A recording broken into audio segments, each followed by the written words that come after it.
Thank you, Madam Chair.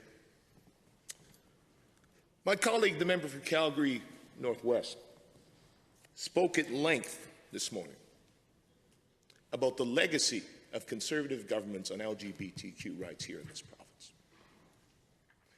This amendment, Madam Chair, and indeed all of the statements we have been hearing from the opposition on this bill do not stand in isolation. They stand in the context of all of these actions of all of these previous Conservative governments in this province who have consistently worked to provide loopholes, to continue to allow the promotion of intolerance and bigotry against the LGBTQ community. The opposition would like to frame this as a question where they'd like to try to put us in a little catch-22. They want to frame this in a way where they can try to say, oh, here's the NDP government again, trying to sneak through an ideological agenda. We've seen this disingenuous argument from the Leader of the Opposition in which he tried to insinuate that GSAs currently are implementing curriculum and trying to circumvent parental rights.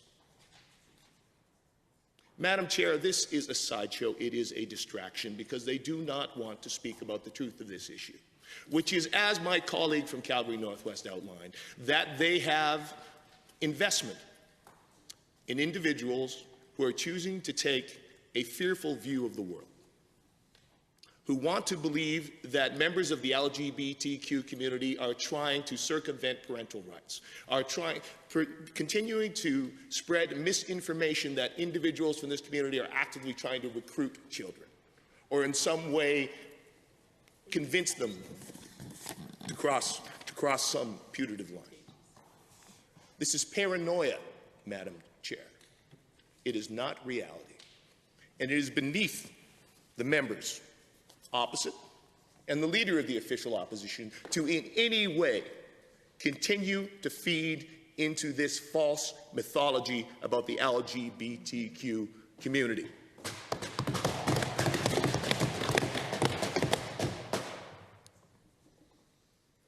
This amendment is seeking once again to insinuate that this legislation in some way is trying to push through a secret agenda, that we are trying to circumvent parents, that we are trying to work around people's rights. The fact is, Madam Chair, this needed to be brought into this bill because individuals in different aspects of the school system in this province were actively trying to get around the provisions that were put forward in Bill 10 and the intentions of that bill to guarantee that all students in this province have the opportunity to form or join a GSA without question and with privacy. It doesn't matter what nice language they try to dress it up in. They are trying to ensure that those sorts of loopholes and opportunities exist. And, Madam Chair, our government will not stand for that. So we are providing in this bill a reasonable step which makes it 100% perfectly clear that GSAs are not curriculum, they are not a political activity, they are not something that have to be reported to parents because parents have some reason to be afraid of them. They are peer support groups that are student-led, that provide youth with the opportunity to receive the support they need during a difficult time of their lives, and when they are ready to make the decision to then come out. For that reason, Madam Chair, I will not be voting in favor of this amendment.